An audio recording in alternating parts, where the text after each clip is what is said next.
Bonjour à tous, ici Refiner, bienvenue pour ce petit tutoriel sur la réduction des aberrations chromatiques avec Darktable 3.6. Pour ce petit tutoriel, je vais utiliser ces trois images qui présentent différents types d'aberrations chromatiques. On va commencer tout de suite avec celle-ci.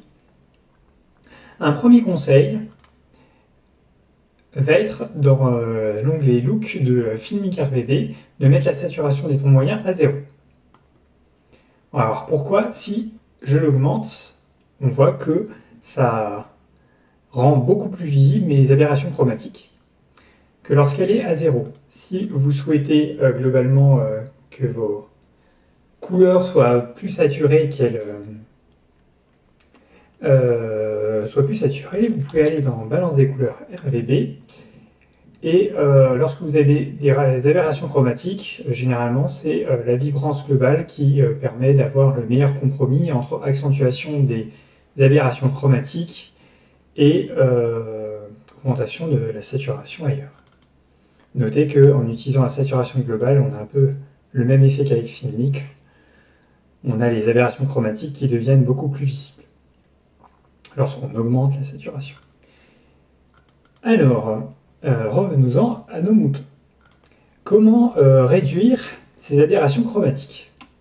Eh bien, le premier réflexe à avoir, ça va être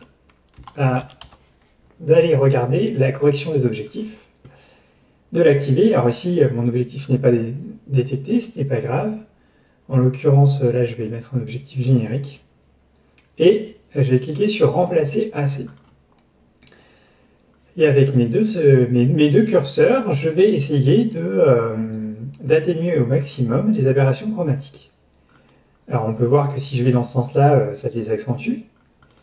Mais sur ce curseur-là, si je vais dans l'autre sens, au contraire, on arrive à bien atténuer nos aberrations chromatiques. Je peux essayer un peu avec celui-ci aussi. Et j'ai accentué les aberrations chromatiques. À quelque chose comme ça. Pour comparer, avant on était dans cette situation-là, on avait des aberrations chromatiques beaucoup plus visibles. Une fois qu'on a fait ça, ce qui est important, c'est d'aller voir dans une autre partie de l'image, par exemple par là, si on n'a pas accentué les aberrations chromatiques en faisant ça. Bon là, en l'occurrence, on n'a pas créé de nouvelles aberrations chromatiques. Ici, autour du poteau, on avait du magenta d'un côté et du vert de l'autre. On se retrouve avec un peu de bleu là de ce côté-là, mais globalement, ma taille d'aberration chromatique est restée globalement la même. On n'a pas accentué l'effet. Donc, on a fait plus de bien que de mal, c'est parfait. Et ensuite, une fois qu'on a fait ça, on va pouvoir prendre le module aberration chromatique. Alors, je vais me remettre près de mon arbre et l'activer. Et on voit ici que ici, globalement, ça suffit à donner un très bon résultat. Donc, c'est généralement ce qu'il faut faire. D'abord, essayer avec la correction des objectifs, voir si ça améliore le résultat, et ensuite passer au module aberration chromatique. Je vais quand même vous montrer ce que ça donnerait sans la correction des objectifs, parce qu'on peut s'en sortir aussi, mais le résultat sera globalement un peu moins. Alors, en utilisant uniquement le module d'aberration chromatique, ce que je vais faire, c'est que je vais commencer par augmenter la force. La force, en fait, il agit comme un garde-fou pour éviter d'apporter des trop grosses corrections à des endroits qui ne devraient pas être corrigés. Donc, si vous mettez une très forte force, globalement, toutes les zones de l'image vont être corrigées. Il n'y aura plus de garde-fou. Ensuite, je vais augmenter mon rayon jusqu'à avoir un résultat qui me paraisse corrects, où mes aberrations chromatiques sont bien enlevées. Et puis là, je vais vous montrer, si on laisse la force à fond, le problème c'est qu'on obtient des choses très, très délavées ici, sur nos fleurs qui avaient des belles couleurs, bien saturées. Donc, ce qu'on va faire, on retourne à la zone où on a les aberrations chromatiques, et on va baisser la force le plus possible, tout en conservant jusqu'à ce qu'on n'ait plus assez de correction en fait. Voilà, donc on se retrouve avec quelque chose par là. Là globalement j'ai baissé la force de manière à ce que ça ne change pas trop ma correction. mais ça a permis, vous voyez, là on a quelque chose qui est quand même moins délavé, qui a mieux préservé les couleurs, même si on en a perdu un tout petit peu. Donc important, baisser cette force pour regagner un peu des couleurs à des endroits qui ne devraient pas être corrigés. On va voir ensuite qu'on peut avoir aussi des stratégies avec des masques paramétriques, bien entendu, des choses comme ça. Voilà globalement, je vais changer d'image, je vais passer sur cette image-là, où j'ai des aberrations chromatiques aussi, on peut le voir ici, pas mal de bleu. Et ici aussi, là j'ai un petit liseré qui va être relativement rouge, et puis des franges bleues.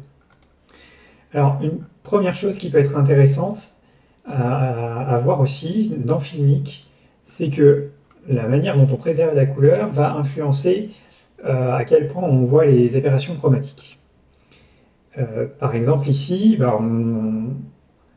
on les voit plus qu'avant, et de manière générale, pardon, fausse manipulation, de manière générale, ça va être en max RVB que ça va globalement du mieux se comporter, que vous n'aurez pas trop de surprises, même si globalement avec la norme puissance RVB, généralement ça se passe assez bien aussi. Donc pour rappel, ma saturation des tons moyens est à 0 ici. Allez hop, je retourne voir mon oiseau. Je vais aller chercher, non pas la correction des objectifs, parce que ici, c'est pas un type d'aberration chromatique où elle va pouvoir être efficace. Ça faut tester pour voir. Je vous le dis, sur cette image, ça ne marche pas. Donc je vais chercher directement mon module aberration chromatique. Je vais refaire comme tout à l'heure. J'augmente mon rayon. Donc là, on a déjà quelque chose de pas mal. On est peut-être un tout petit peu trop jaune quand on est sur le ciel, quand on est proche des feuilles. Une chose qu'on peut faire, lorsqu'on veut essayer d'avoir un résultat un peu meilleur, c'est d'activer l'option aberration chromatique très large, qui va de manière générale aider. Et lorsqu'on active ça, ne pas hésiter à baisser le rayon.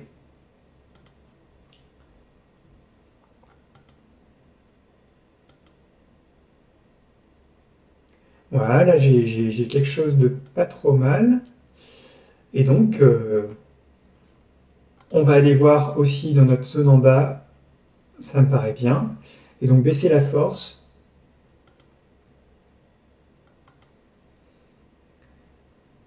Jusqu'à voir réapparaître un peu les aberrations chromatiques. Quelque chose comme ça. Voilà, hop. Donc là, globalement, on a réduit nos aberrations chromatiques.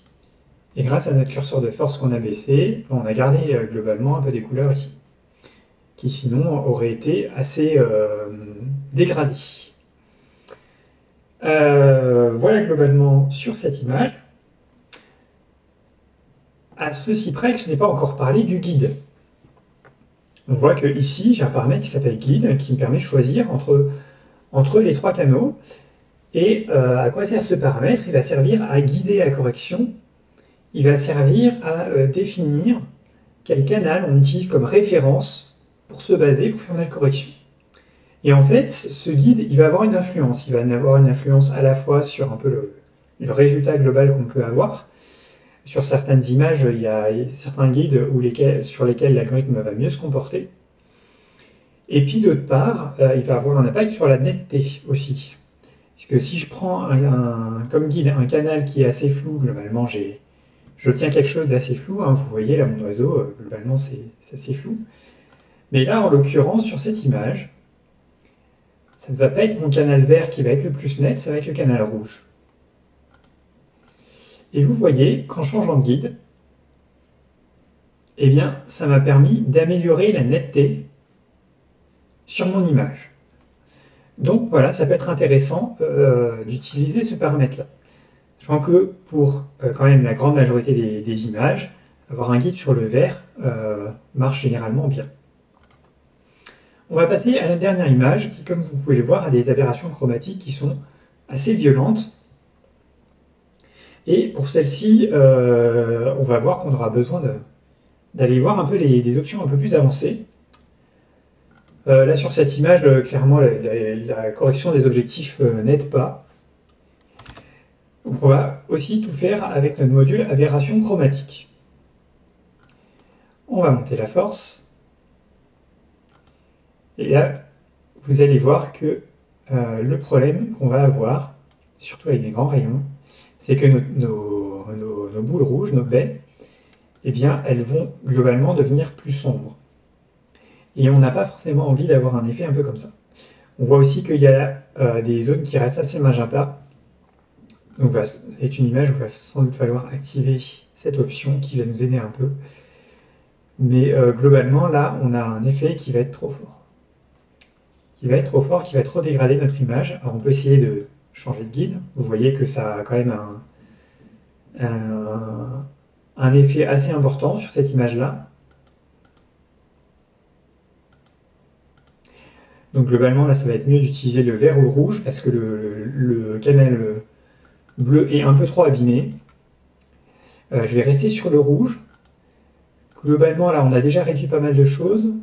Et ensuite, on peut baisser la force, essayer de baisser la force le plus possible, tout en évitant de trop faire réapparaître des aberrations chromatiques. On ne peut pas la baisser énormément. On va aller voir un peu comment ça se passe à d'autres endroits dans l'image. On voit qu'on en conserve un peu des aberrations chromatiques ici. C'est pas idéal. Ce qu'on peut faire dans ces cas-là, on se garde une force un peu plus élevée. Éventuellement, on augmente un peu le rayon encore si ça ne suffit pas. Et ensuite, on a plusieurs possibilités. Alors, je vais retourner par là-bas parce que c'est une zone de l'image que je trouve pas mal. Nous avons le mode de correction qui permet de définir une correction où on va assombrir uniquement ou éclaircir uniquement. Donc typiquement, assombrir uniquement, ça a bien marché sur généralement les aberrations chromatiques où on voit des franges bleues. Parce que ça, généralement, c'est dû au canal bleu qui va être trop clair. Et donc, en fait, vous voyez que ça nous permet de corriger qu'une seule partie des aberrations chromatiques. Mais du coup, ici, on ne dégrade pas nos petites boules rouges en utilisant ce mode. Alors qu'avec le mode éclaircir uniquement, là on dégrade un peu les boules rouges et on voit que logiquement, il reste nos belles franges bleues, notamment. Hop, je me remets là-dessus. Ce qui peut être intéressant avec ces modes de correction, c'est d'utiliser plusieurs instances. Une en assombrir et une en éclaircir, de manière à pouvoir régler les rayons en fonction de à quel point on a des choses très dégradées ou pas. On a des choses qui sont quand même moins dégradées pour nos franges magenta qu'on avait pour nos franges bleues. Donc là, on a globalement une correction qui est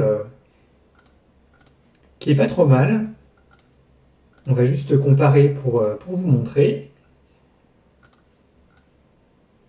Vous voyez que globalement, on regagne quand même pas mal de couleurs, on préserve mieux nos baies rouges. Une autre option, ça va être d'utiliser un masque paramétrique. Et là, vous avez un peu deux possibilités. Vous pouvez faire un masque paramétrique qui va essayer d'englober globalement les zones les plus claires de l'image, le flouter avec un rayon de flou qui va osciller, on va dire, entre 10 et 25, de manière à ce que vous avez votre masque paramétrique qui passe un peu sur les zones sombres également, et puis augmenter l'opacité.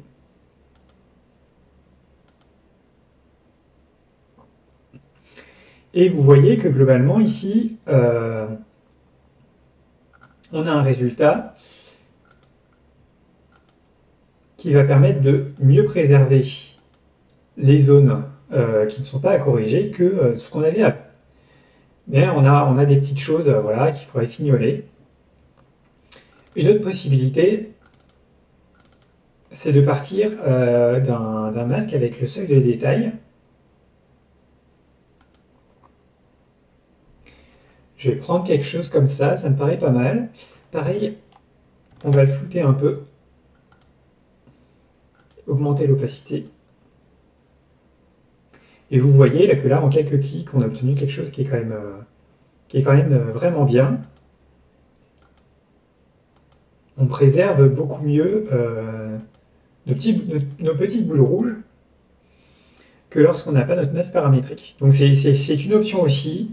Vous voyez, ça se règle en quelques clics, on s'en sort. Et ça nous permet de nous sortir des cas très complexes. Donc, pour résumer, lorsque vous avez des aberrations chromatiques, déjà attention aux augmentations de la saturation, parce que ça peut vous accentuer le phénomène. Essayez la correction des objectifs. C'est toujours le coup d'essayer. Là, sur ces 2 dernières images, je ne l'ai pas fait dans le tuto, simplement parce que je l'ai fait avant. Je sais que ça ne marche pas sur ces images-là. Donc, essayez de corriger les aberrations chromatiques avec la correction des objectifs. Puis, utilisez le module aberration chromatique pour les aberrations chromatiques que vous n'avez pas pu corriger avec. Dans ce module-là, vous pouvez commencer par augmenter la force pour bien voir l'effet. Augmenter ensuite le rayon. Éventuellement cocher aberration chromatique très large, et dans ce cas-là, vous pouvez utiliser des rayons un peu moindres. N'hésitez pas à changer les guides pour voir un peu l'effet, et diminuer la force au maximum tant que vos aberrations chromatiques restent bien corrigées. Pour les cas complexes, vous pouvez utiliser un masque paramétrique, vous pouvez également utiliser les modes de correction, voir également si vous voulez quelque chose de vraiment fignolé, vous pouvez également utiliser les modes canal de couleur pour corriger un canal par un canal avec plusieurs instances. Voilà globalement, avec ça je pense que vous pouvez vous en sortir dans la très grande majorité des images. J'espère que ce tutoriel vous a plu et qu'il était clair. À bientôt!